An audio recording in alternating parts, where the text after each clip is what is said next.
Hi everyone, this is Kelly from The Truth in Story, and today we are going to be looking at numerology. I thought this was a good way to start out our month of March of the Pips, excuse me, and working with pip decks. Because most people, who are participating know how to work with the major arcana. That hasn't really changed. Yes, there are variations, which we'll see as we look at the different decks across the month. You'll start to see some variations, obviously, in some of the historical decks with the majors. But for the most part, those are very similar, very comfortable for if you're comfortable with Rider-Waite-Smith. The majors haven't changed much. The same thing with the court cards. The court cards are the court cards are the court cards to some degree. Again, obviously there are variations as well, as such as you might have a prince and a princess and a queen and a king, or you may have a mother and a father and a daughter and a brother. Sometimes you have the traditional page and knight and queen and king and other variations, but the energies tend to stay somewhat similar. What people mostly struggle with in a pip style deck, which I am approaching as non-scenic decks, so decks that don't necessarily have people in them or scenes going on that could, that give you sort of the meaning of the card through the scene. There's many variations, right? It's a continuum from straight up pip decks like a playing card deck to ones that have more scenes in them, getting closer to a full-on scenic deck. So there's a continuum there. But that's what most people struggle with in a pip style deck, is that the pips or the numbered cards in the minor arcana sometimes don't appear to. Very often they do have clues within them, but they don't appear at first glance to give you any information so that you can kind of remember and kind of discern and work with the card meaning. Now, there are many ways to approach this, and we're going to be talking about them throughout the month, different ways to approach it. You can simply take your understood meanings of what each of the minor cards mean from whatever system that you came from, whatever you're learning through, and simply apply that to, say, the Three of Swords. So aces are, again, people are pretty comfortable with aces. But so you take your Two of Swords, and what does the Two of Swords mean to you? And just apply that when you see Two of Swords, right? So that is certainly one way to do it. Another way is to simply, see, what do you see when you look at these four things? Well, it looks like something is a stable structure, and you might take sort of intuitively what that might mean. What does that bring to you? What does that jog to your intuition, right? And then there are other ways that you can do it by putting on correspondences. And so correspondences occur when you take different systems in a way and sort of see where they meet together. So for the pip cards, we have the numbers 1 through the number 10. And so a pretty easy and a pretty base correspondence would be, what do those numbers mean? What does the number 1 mean across all the ones? What does the number 2 mean across all the 2? Where's the connection through the number? And then I think that the second easy correlation is what suit is in, right? So what does the suit of swords mean to you? That could have a correspondence of element. It could simply mean that the sword suit is a difficult an understanding of the difficulties of life, like you'd see more in playing card divination. There are different ways you can approach the suit, but you can sort of, as a base, it may work for some, may not work for others, but as a base, understanding the core, what does each of the numbers mean, and adding it to what does that suit mean to you, you can kind of put that together and get a starting point for what that card might mean to you. Now, I do think it's really important to note that this isn't going to work for everybody. Some people aren't, numerology doesn't resonate with them. Some people having too many having these like set structure of numbers could actually restrict them from being able to just intuitively read or use any of the decks that they have. There are many different approaches to using pip cards, and this is simply one of them, and it's just one that is a personal thing that really resonates with me and always has for many, many years and throughout different systems. One of the threads across a lot of systems for me is the basic understanding of numerology. So that's why I'm going to start with that today. I actually found, I've had a lot of people ask me, is there a good book on numerology?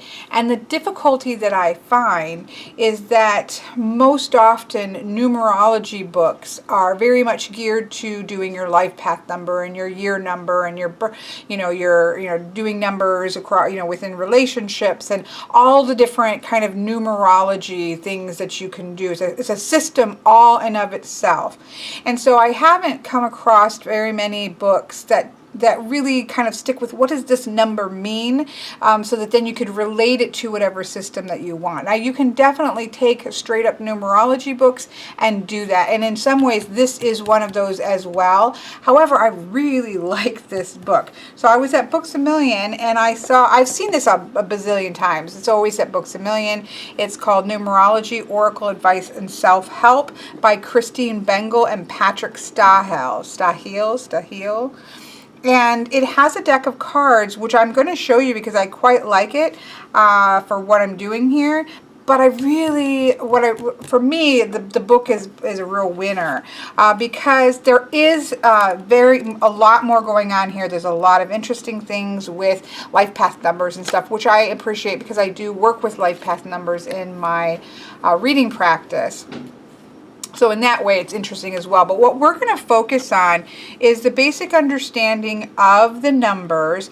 And then what is really fascinating to me about this book and why I'm really excited about this set is that, let me move this out of the way because we're going to look at each of the numbers one by one. I'm going to try to keep this moving because I know I'm trying to keep it succinct here, so it's not so much a complete review of this. I will do a review of this. I've been reading it and kind of working with it since I picked it up, and I will do a review of this set. But for right now, I'm really looking at it in conjunction with these other decks and numbers.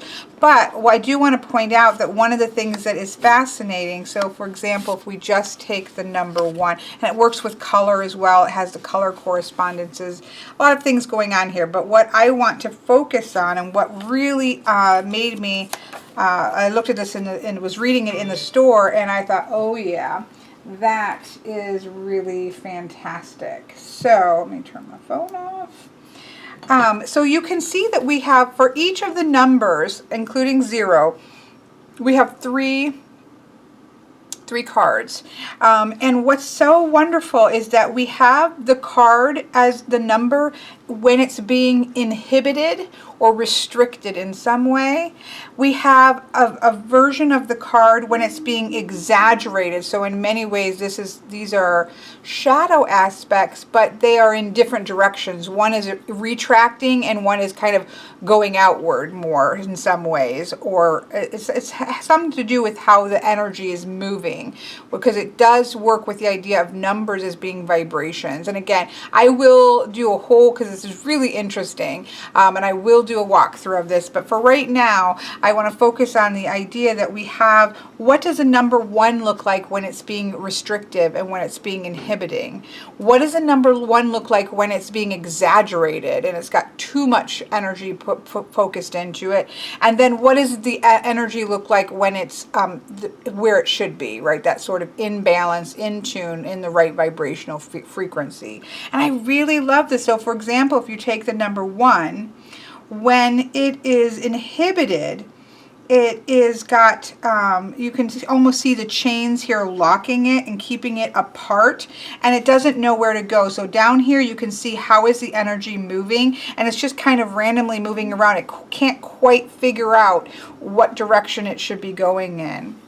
When it's exaggerated, it's sucking all of the energy into itself. Here it's kind of being pulled apart, and here, or kept apart, and here it's drawing in everything. This is where you get egotism and in the ego sense with the number 1, right? It's like it's sitting in the center of all things and all energy is pulling to itself.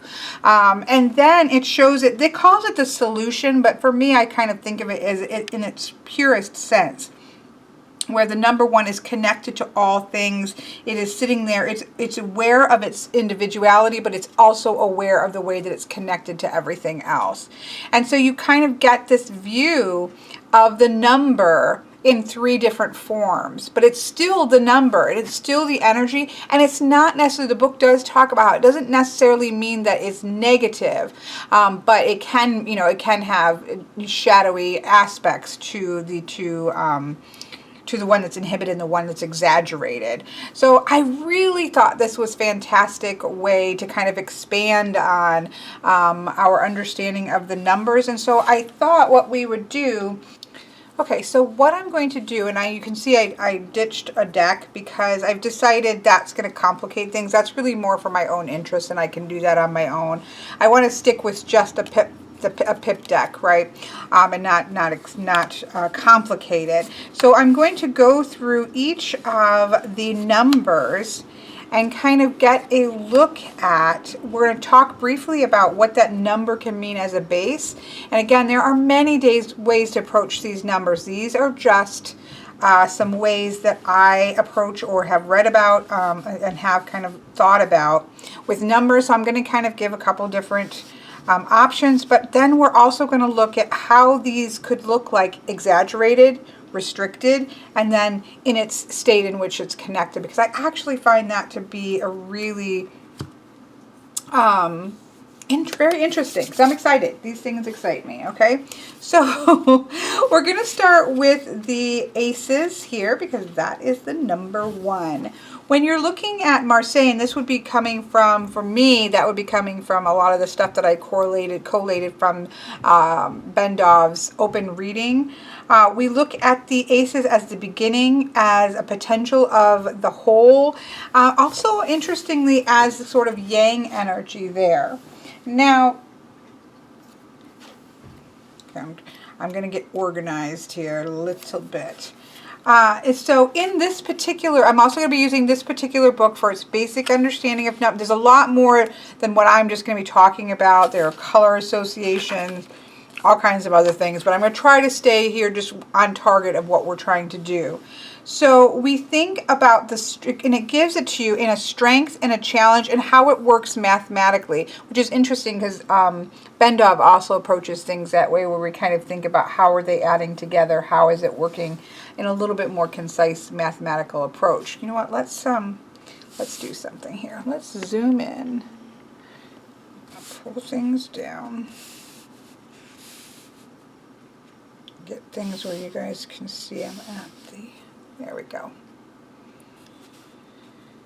That is the number deck, and then this is the neoclassical, obviously. So in the book, it talks about those things. So interesting, the number 1 in its strength is about awareness.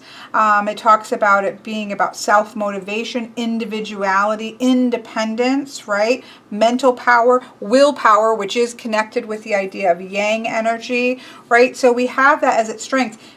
The number 1 in challenge aspect is going to be egotism or self-centeredness, which we can definitely see here. A little bit of insecurity and self-doubt it talks about with the number 1 in its shadow aspect. And so when we look, and we've already talked about these, I'm just going to, that way it's all in one. But so then again, when we look at our triad here, we can see the directionlessness of the number 1 when forces are kind of pulling it apart. We can see that egotism or that self-centeredness when it's drawing all the energy into itself. And then here we can see it being connected, aware of its individuality, but also aware of the way that it's connected. And so that, and we can apply that then to the different suits. And I'm not going to go through each suit and apply it because we're going to be talking about this throughout the month. I'm going to try to bring these in when discussing certain cards and things. But let's take the Pentacles, right? So if we think of the Ace of Pentacles when it's restricted, so the Pentacles are about, for me, about earth. It's about physicality of things. It is that sense of day-to-day living, day-to-day life when we look at just like areas of focus. And so when we have the Ace of Pentacles that is in shadow or is being restrictive, right? We can have that sense of aimlessness. There isn't any connection to anything, and so it's just kind of wandering by itself aimlessly. And so what could that look like? That could look like somebody in their everyday life is just not really grounded and not really sure which way they're going, and it's just kind of wanderingly aimlessly and not really accomplishing much within the physical world. Whereas if we have the Ace in a area that's in a place that's exaggerated, we have somebody who in their physical life, in their day-to-day life, everything is centered on them. They cannot see outside of their bubble, right? They can only see what's happening to them. They can't really have any energy for empathy or compassion for other people because they are at the center of their universe, and they really can't see beyond that in their everyday life, and it's kind of locking them in to this being this like suction. Just whoa, I don't know what that was upstairs. Made me a little bit nervous. Somebody might have fallen. Nope, I hear other movement, so hopefully he's okay. Oh no. And then we have the Ace, as I think of the Aces, as that sense of potential, right? The potential of this particular suit, that suit in its purest sense, that sense of the Ace as being both, it's the one of the suit, but it also encompasses the energy of the entire spectrum of the suit, which is how we would typically look at an Ace. So we can see that here with the Aces and throughout each of their suits. So I just think that I don't know. I'm a geek and I'm aware of it, so it excites me. So then let's take a look. We'll keep going. Actually, I have these, I think, in order this way. So, whoops. We will flip them around. Okay, so then we're going to look at the twos. So here we see the two as being typical keywords that we think about with twos are duality, polarity, opposition, but also partnership. And it can have to do with sort of the yin energy as well. So strength of the number two is that sense of being in a relationship, right? It can also be a mirror of yourself, which I think is interesting. It's community, it's togetherness. We think of the Two of Cups and people coming together, right? So it is that sense of duality there. In its inhibited form, we have it being very doubtful. We can see the energy is moving along the line of each other, but it's not really connected properly. It is insecure. It doesn't know which way to go. It doesn't know which way to act. And we have that crossed symbol at the bottom, which was very reminiscent of, say, Rider-Waite-Smith version of the Two of Swords, right, where the two swords are crossed, and there is that there's so much indecision that they're stopped, right, they're halted, they can't go forward because they are kind of blocked by indecision. And then we have the two exaggerated, where they're pulled apart, right? We have that sense of, we've got polar opposites. We've got this side with its view and this side with its view, and never the two shall meet. And there's just there is more of that sense of duality there. And then we have in its strong suit, we have that idea of being connected, being integrated. It talks about how it's an aspect of as well as, instead of that idea of either or, it's as well, right? So there's a sense of connection. Again, we often see in a purest sense with let's say the Two of Cups, right? So we would look here and we would say, okay, well, what if the Two of Cups came up? Depending on whether it's in shadow, depending on the question, depending on the position, we can look at the Two of Cups as being people at cross purposes. They can't make a decision about their emotions or their relationships, and so they're just kind of halted there. They're kind of stuck there. We see that Rider-Waite-Smith-wise with the Two of Swords, right? But think about it with the Two of Cups. That would mean in that situation, there may be people at cross purposes, that just they can't get anywhere. We can also think about two people that are just, if this was in reverse for some people, or if it was in a shadow aspect, or if it was in a challenge position, or if it was in what's blocking. We could think about this as two people at dual purposes. They simply are, there is no meeting of the minds, right? There's a complete gulf between the two of them that we can see here. Or in its light position, right, in its best form, we see that sense of interconnectedness. And so that would be looking at the twos.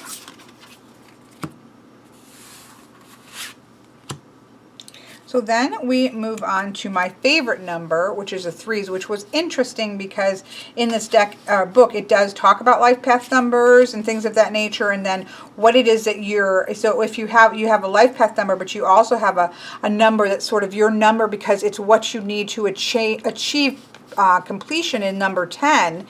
So you take what your life path number is, which for me is 7, and you say, well, what's left over to make it a 10, and it's 3. And that is my number. That's been my number for as long as I can remember being fascinated with numbers. I've always been fascinated with the number 3, and how interesting is that? I was like, oh my goodness, that's so cool. So let's pull out our 3s from the gorgeous Neoclassical.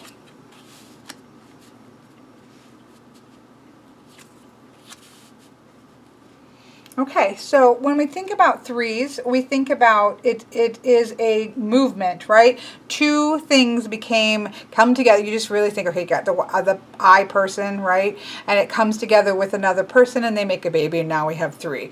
We can think about that really basic structure of birth, and we can see that there is the understanding of growth and flow and movement.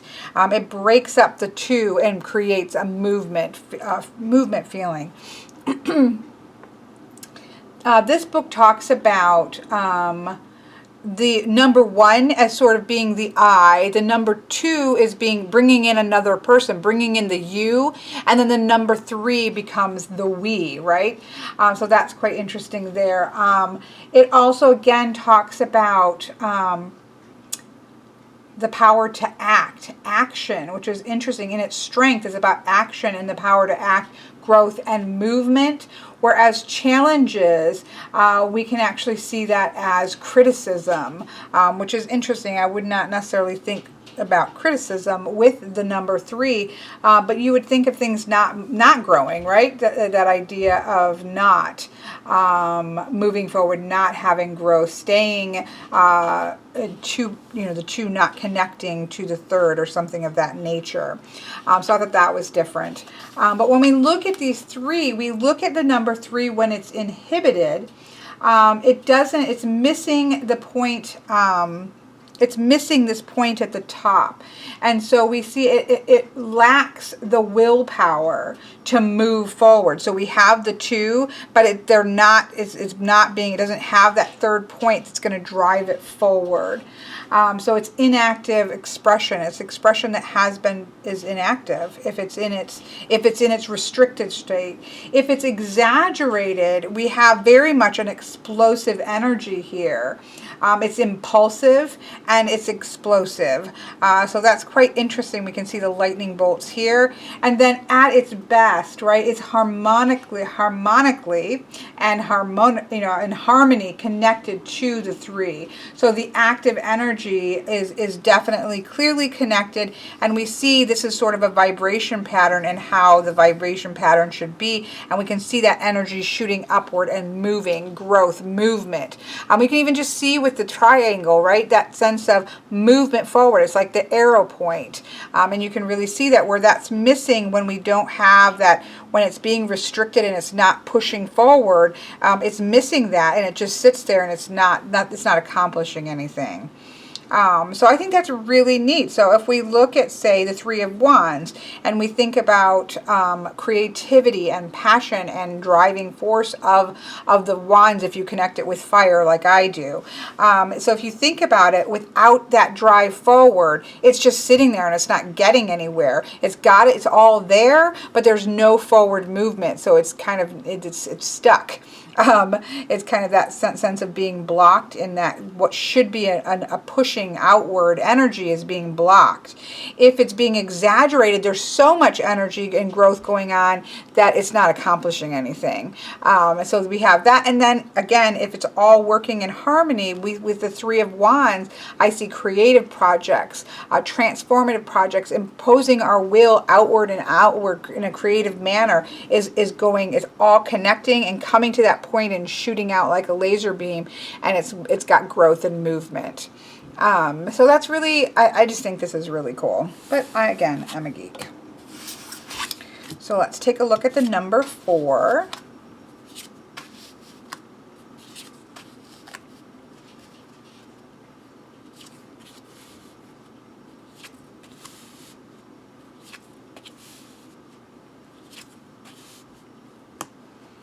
Okay, so the number 4, the way we kind of see, we'll see keywords and things, is that idea of stability and security, right? And it's also the shape of Earth, which is interesting. So the shape of this is the shape of the element of Earth. So there is, again, that sense of groundedness and stability right within the shape itself.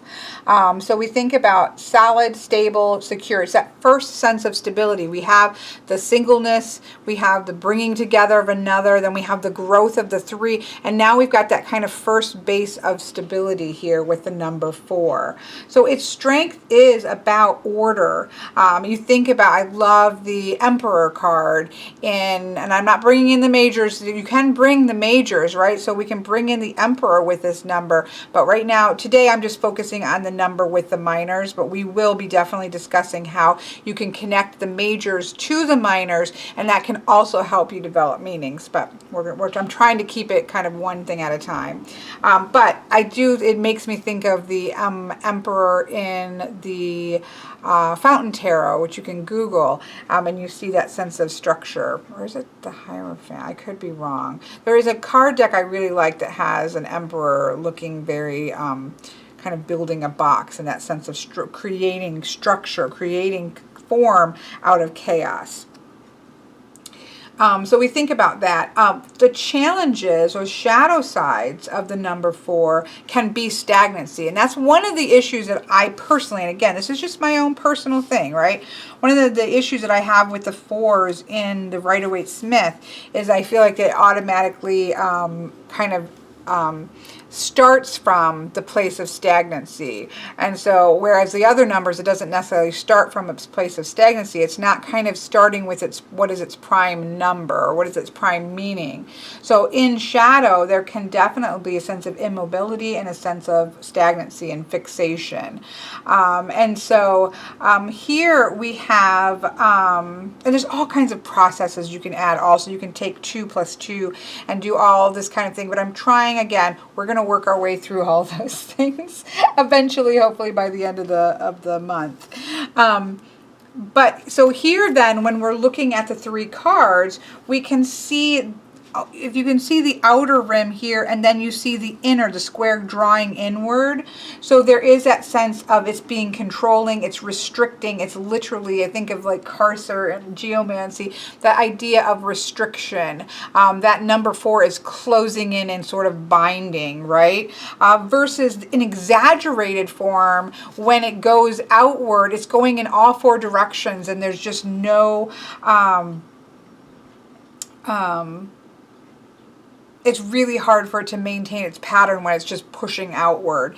And then in its best form, right, it's stable. Its 4 points are securely together, and it has its strong connections and stability and structure, as we think of, as we just talked about with the number 4. So if we think about, say, the 4 of Swords, right, we can see that idea of restriction. And so with Rider-Waite-Smith, I quite like the Rider-Waite-Smith. The knight is going off and taking a rest, and he's usually laying down, right? but he's not there for good, right? He should be just there momentarily, and he's going to get back into the battle. Well, with him in his restricted form, or this inhibited form, he just never gets back up. He's tired. He's locked into the chamber, and he's not getting back out, or he's just tired and he's just not getting back into the fray. It's not meant for it to be restrictive or locked up. It's just supposed to be a momentary rest and time to take a break, right? When we see traditionally with the Four of Swords. With the Four of Swords here, we're looking at the Four of Swords exaggerated, right? We're seeing it kind of pressed outward. It's trying to connect or point to too many different points at at things. It's trying to come together and be structured, but instead it's really just exaggerating the different points, and they're not meeting up. This is not a meeting of minds. It's not a time of relaxation, because let's say the brain is trying to lay there and relax, because this is all about the intellect, and it's thinking about this, it's thinking about that, it's thinking about this, it's thinking about that. There's not a coming together in a sense of order that's being taken place in the mind. Whereas the Four of Swords in its best form is kind of that everything is connected together. There is a place of stability and structure to be able to take a breath and let the mind rest for a minute before we kind of head out into the number fives. So there we have the number fours.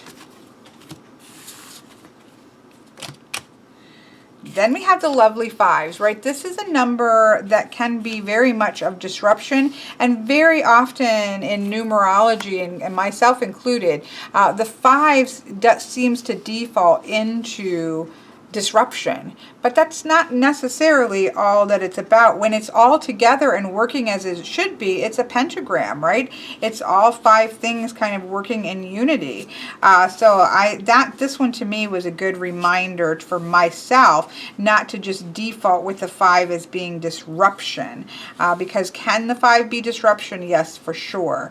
But there is more to it than just that. So pull out my five here. So with its strength of the number of five, so we typically see it's a breaking the structure of the number four, a disruption. But Bendov does talk about it as sort of creating a new dimension. You have the stability of the four, and then we create a new dimension, which I think we kind of see here. We move from these 4 points, and when we add a fifth in, it creates something entirely new. And so this is interesting because it talks about its strengths as being one of generosity, of managing things, and there being freedom from the structure of the four. It challenges, though, it is that sense of, again, kind of disorganization, a breaking of the stability of structure, and those types of things. But what it can create mathematically is the beautiful pentacle that we all think about, or the pentagram, right? So with its 3 versions that we see here, it talks about the inhibition is it's shying away from conflict, which is interesting, right? Because we actually see it, because again, it's inhibiting or restricting, and you see that it is kind of tucked away within the square.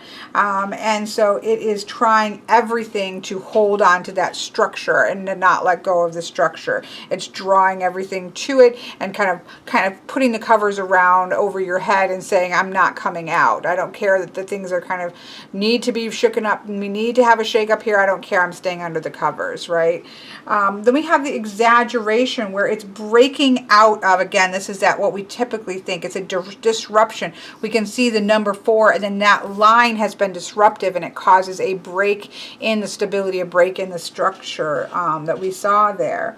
And then if we have the 5 in person, we have that sense of humanity because we have the 2 legs, 2 arms, and the head here. It represents humanity at its best. It can also represent the 4 elements plus the 5th of ether or spirit, however you might see that.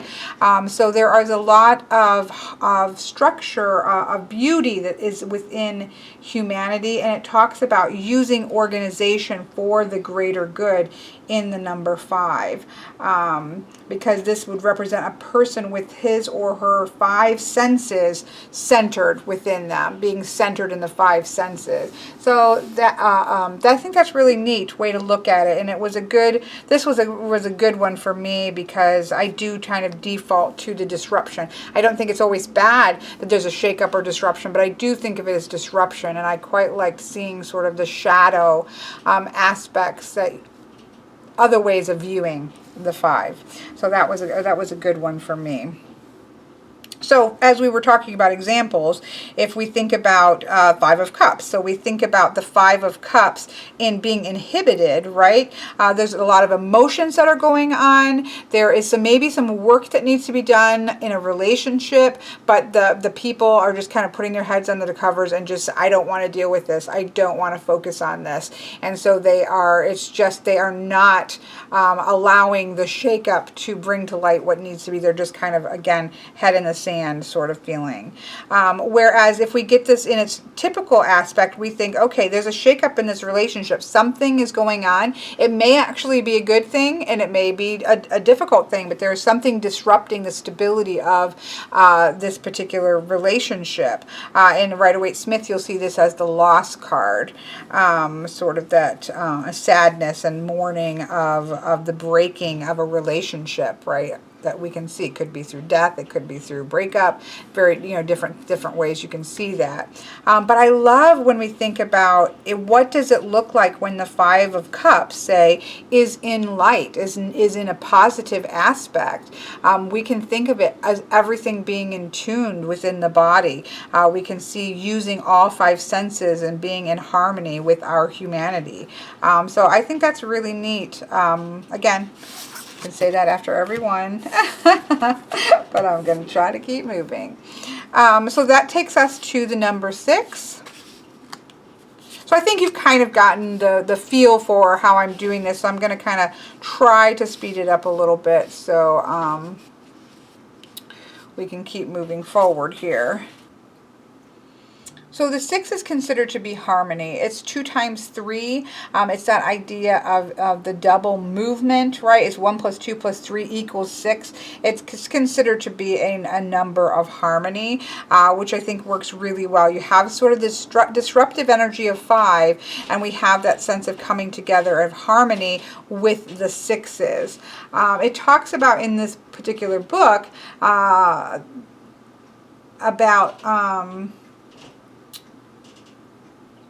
a love of peace, a striving towards perfection, energies that are forming, because again, you have 3 plus 3, that's movement plus movement. So we've got a double movement that's going on. We can kind of see movement going forward. We can also see coming to, like, especially I love the 3 plus the 3 here that we can see in this particular one, or this configuration. We can also just see that movement going together as well. It looks more like 2 plus 2 plus 2, right? We have that sense of connecting and connecting and connecting. Lots of connections, right? So again, we have that idea of harmony, the way that we look at it. But when we look at its challenges in this book, it talks about, instead of harmony, right, it's the idea of perfectionism. So that's quite interesting to see as a kind of shadow aspect of harmony. So for example, in its inhibition, it talks about these 2 triangles are not moving together. They're kind of, points are, this one's going this way and this one's going this way. So instead of a path forward with that 3 plus 3 energy, they're going in different directions, and it actually blocks it. The harmony gets blocked. So the unity isn't really possible because they're going in opposite directions. In exaggeration, it shows the 2 triangles of heaven and earth, but they are, they're pointing in completely opposite directions. One is really focused to the heaven, one is focused to the earth, and we're not really seeing anything. And then here, we actually see, if you look here at a star, at a 6-pointed star, you can see that the 2, and truthfully, I mean, they're still going in opposite directions if we want to get literal, right? But when we overlap them like this, we do have that sense of coming together with the beautiful hexagram that you get. It is the harmonic, considered the harmonic unity of two triangles. It is the coming together of heaven and earth. It is the yin and the yang uniting. That's kind of what the hexagram, as well as the number 6 in its light form, can mean. So I just love it. I just love it. So here we think about things going in different directions, right? But this is literally, it's completely a setup here, and it's sort of split apart. You can see here where the energies are just split. They're not connecting in any way. They're not even passing each other by. They're just, here's heaven, here's earth, and never the two shall meet. So there's no harmony there. It's existing separately. Whereas you think of yin and yang, and the yin and yang symbol, where they're kind of interconnected and working together, that's where you get the harmony of the 6. I hope this makes some sense. You're like, look, I don't know what you're talking about. So let's move on to the number 7. And really the kind of the point of this for me is just to kind of think about different ways. If we're looking at the numbers, what are different ways that we can view that? And that's what I was really interested with this book and this deck, was that it kind of asks you to think about the numbers, not just as this number means this, but think of the numbers in different ways when it's working vibrationally in different ways. So I quite liked that. I love the number 7s especially in pip style decks. For me, this is the configuration I like to see. This 3 can be pointing in either direction. I probably would prefer this to be up here, but you know, they're trying to keep things together, right? But for me, the number 7 is a good example of how you can take the structure of number 4 and the movement and growth of number 3, and we see growth coming. This is about new, it's that idea of the 6s, the harmony with then movement. We've harmonized things with the 6, and now we're moving forward in this kind of new movement forward. You think of it with like the Chariot. There is that sense of things are in harmony, being in a place of confidence and seated in themselves, and then that movement outward. And so I really love to see that. That's a good example, I think, of how numbers can work.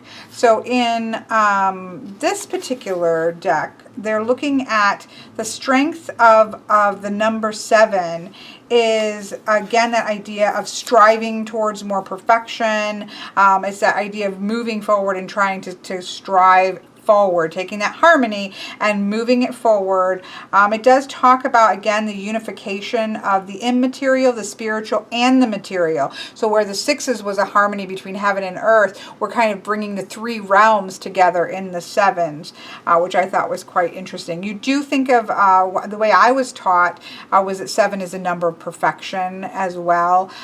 You see that in biblical numerology as well, the idea of the number of 7 as the number of perfection. In its challenges, there is a mistrust it talks about. It talks about over-attachment. It talks about fears of losing. It's quite interesting. Let's look at how it splits it off here.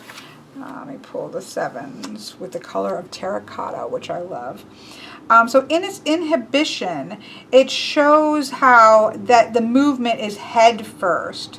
So it's moving, instead of 4 plus 3, it's moving 3 plus 4. So we have that, if you would think about this as reversed, we have what should be growth moving into structure and stability. So we lose any sense of movement because its head's like going inward. It's not moving outward as it should be. So we have, again, 3 plus 4 instead of 4 plus 3. When we move to the exaggeration, it talks about how we have the sort of spiritual triangle, the triangle representing more spiritual matters, sitting directly on top of the material matters. It's like overcompensating. It's the spiritual trying to exist in the material way in a way that is overcompensating, it talks about.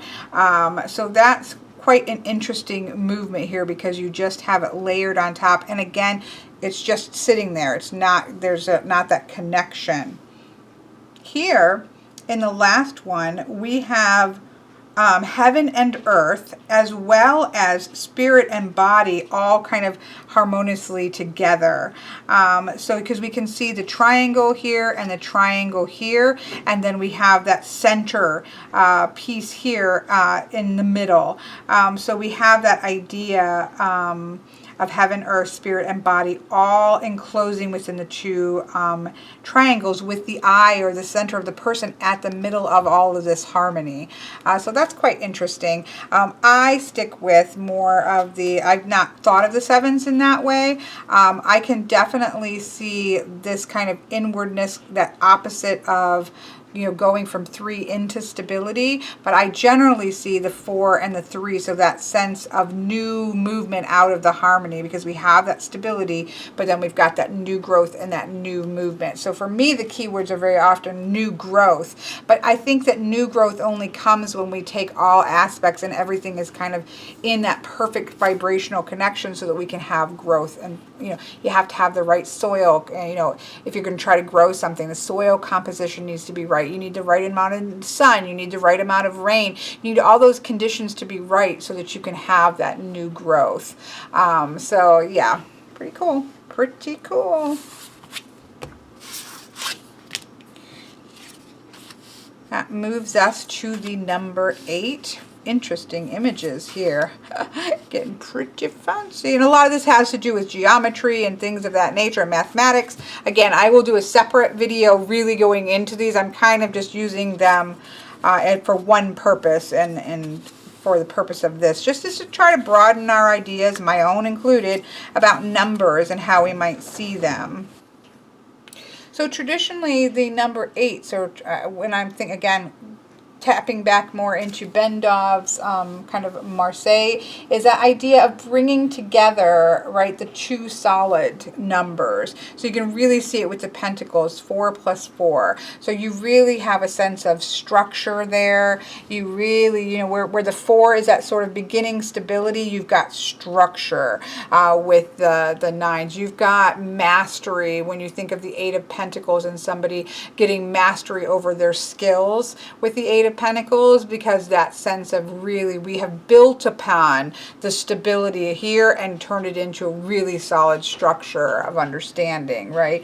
So I think about that for me personally with the number 8, which is interesting.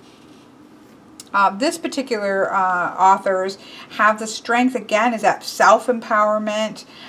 We have kind of earth on earth going on here.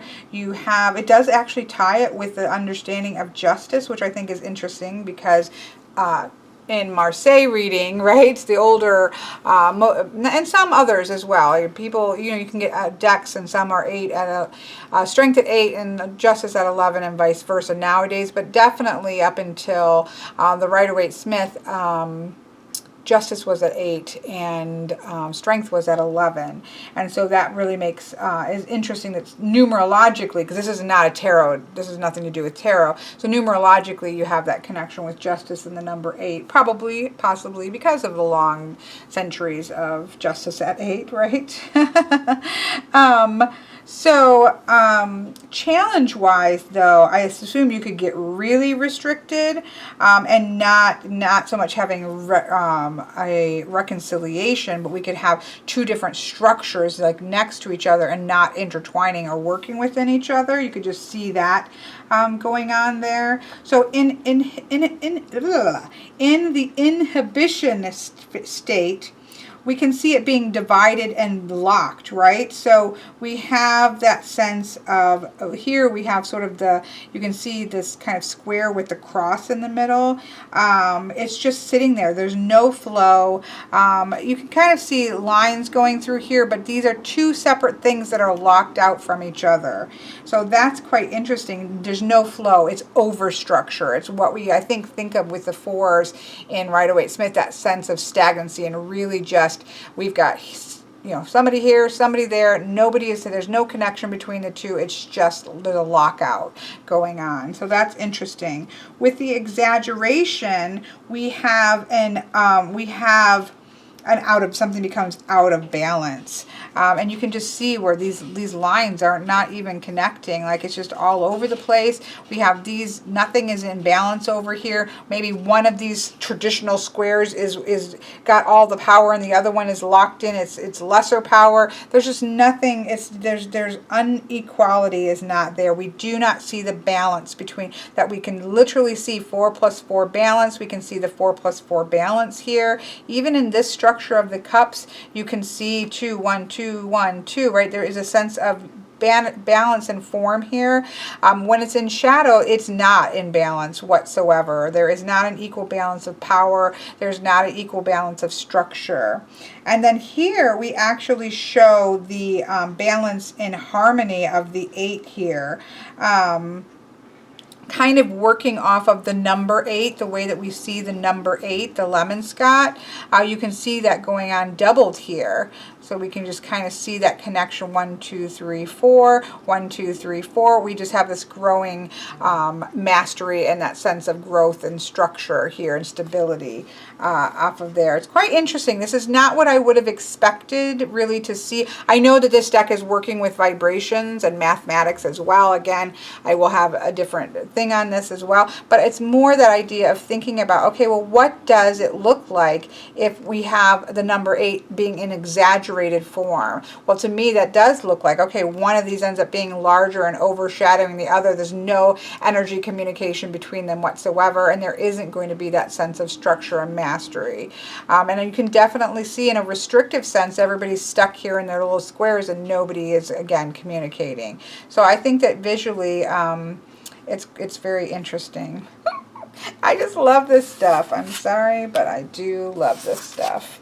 So then we have our last of our sort of a prime number. So if you're really working with numerology, your goal is always to reduce down to the single digit. And so 1 through 9, so there, you will often see 9 as the number of completion, because in numerology, and there are some decks that work that way, because in numerology, it is the final number, because it's the final single digit number, and you're always reducing down to that single digit number for your life path or anything that you're doing. It's always reducing down to keep going until you reach one number. The number 9 is an interesting number because, as I might have just said, I'm trying to process this in a way that makes sense. Because we have that sense that very often the number 9 is that sense of completion, and yet in a tarot deck or a cartomancy deck or a playing card deck, you do have the 10th number. You know, how to read that 9, I think, becomes quite interesting. And so I do think of it as dynamic processes.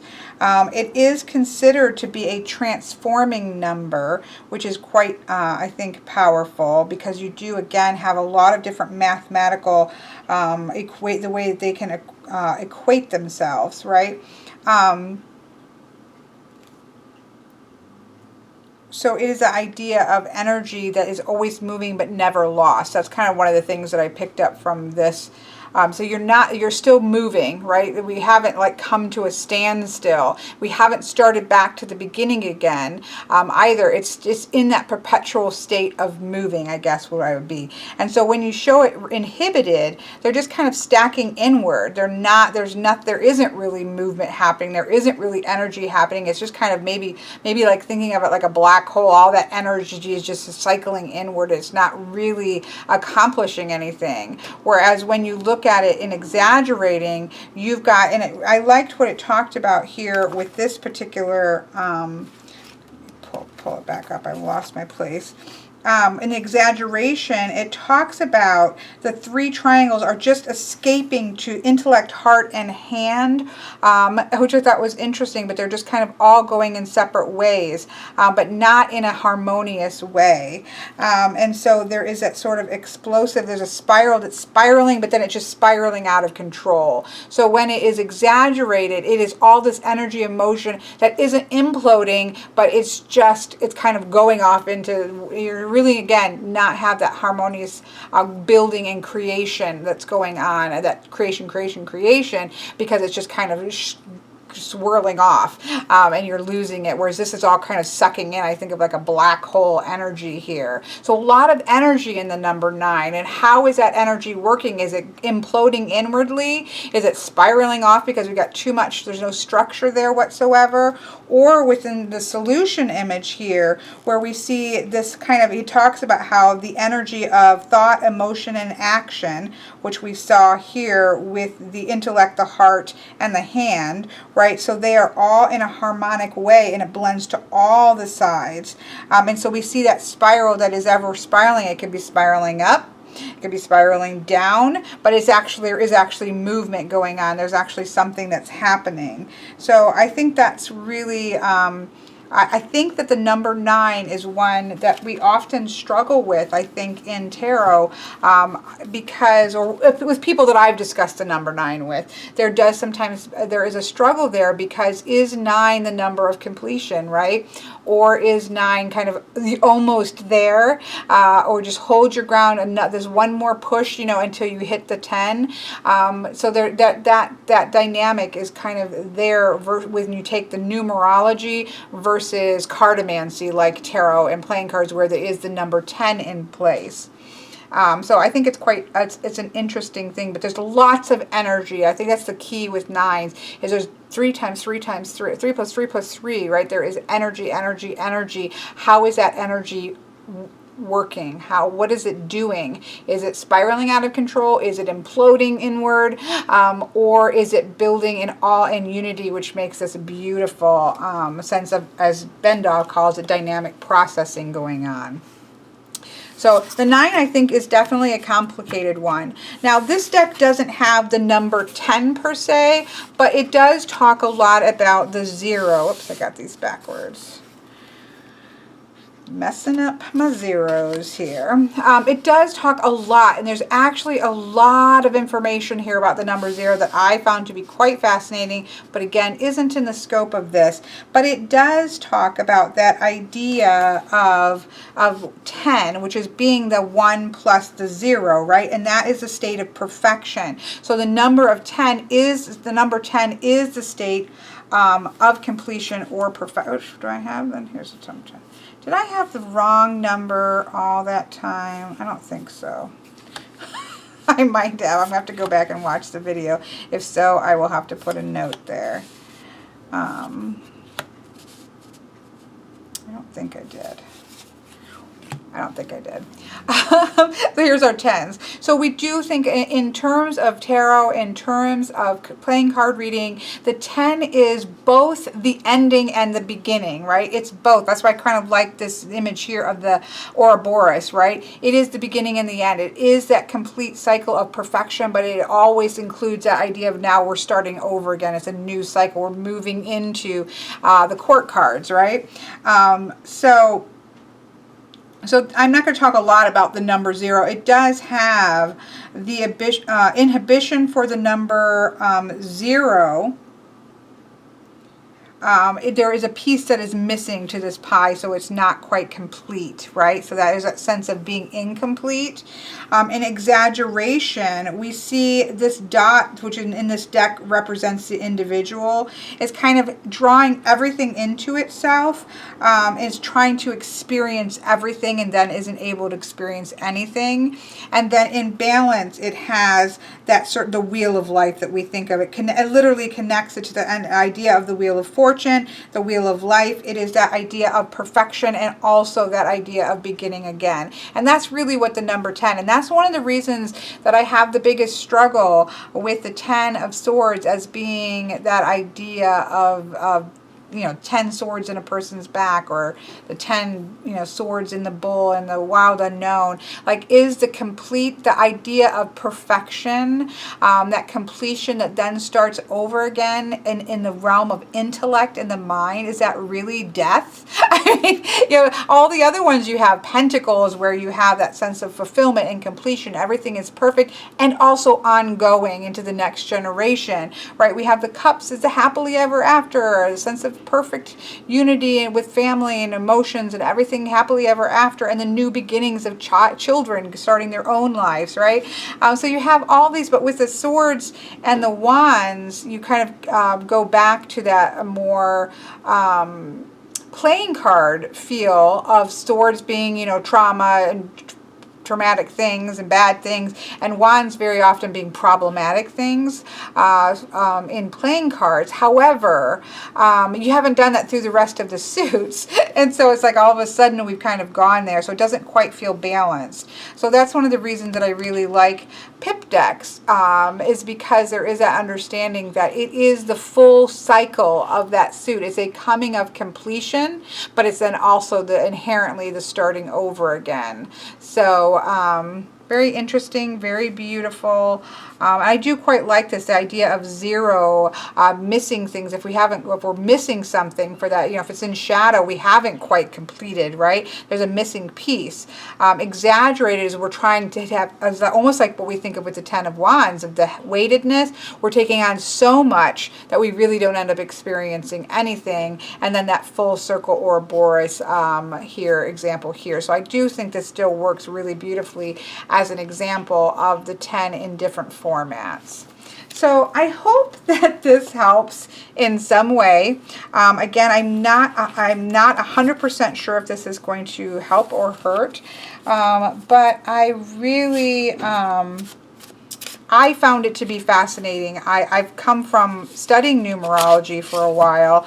Probably, as I said, even before I was doing anything with cartomancy, I was certainly studying numerology. And so for me, it's really fascinating to just be reminded that the symbol of the number, because that's kind of what we're doing when we're taking a pip deck.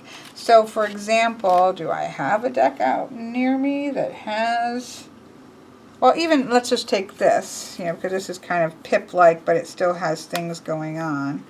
So let me find, like here. Here is a Six of Wands.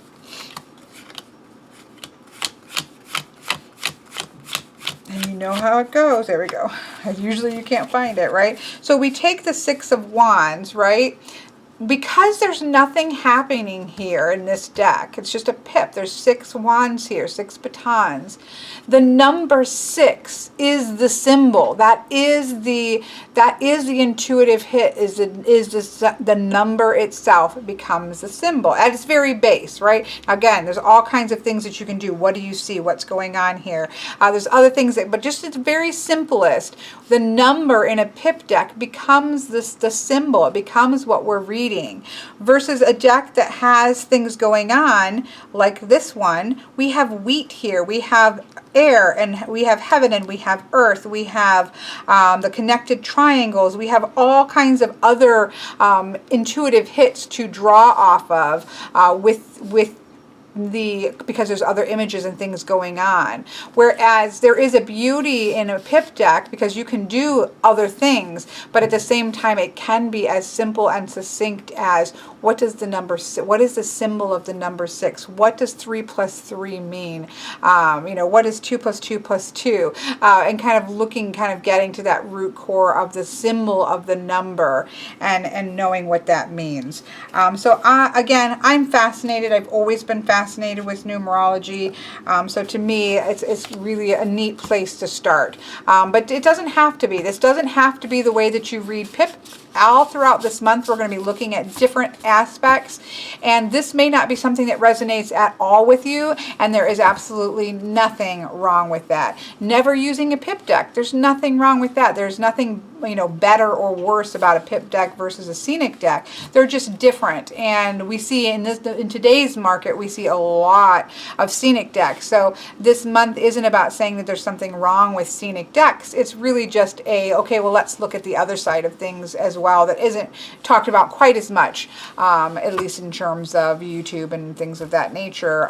We see a lot more in the United States, and I think even in the UK, you're seeing a lot more weight given to scenic decks versus areas like Spain or, you know, France or other places of that nature in Europe where these cards sprung from, you don't really see scenic decks.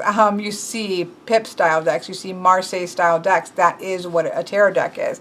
And so it's just kind of bringing a little what to do, what could you fall on if you were somebody used to reading scenic decks and you have a pip deck that you really like and you don't want to just transfer, say, the Rider-Waite-Smith meanings onto it, which is you can do, but if you want to try something different, how would you go about that? And that's kind of what the point of this month is. So I hope that you've enjoyed this. If not, just move on about your business and read as you will. Like, go with what resonates with you. This is kind of a smorgasbord of different things that maybe might work and might not work. Figure out what works for you and let go of the rest, right? It's not meant to be stressful. It's meant to be a learning experience. And learning is all about sifting through. There's so much information. There's so many things out there in the world. Sifting through and learning to sift where, okay, that works for me. I'm going to set this over here. That doesn't work for me. Yeah, that's cool. That's great. Go you. I know you love it, but that doesn't work for me. I'm going to, shift that over to the side. That's kind of the process of learning, incorporating different things. And so just enjoy the process.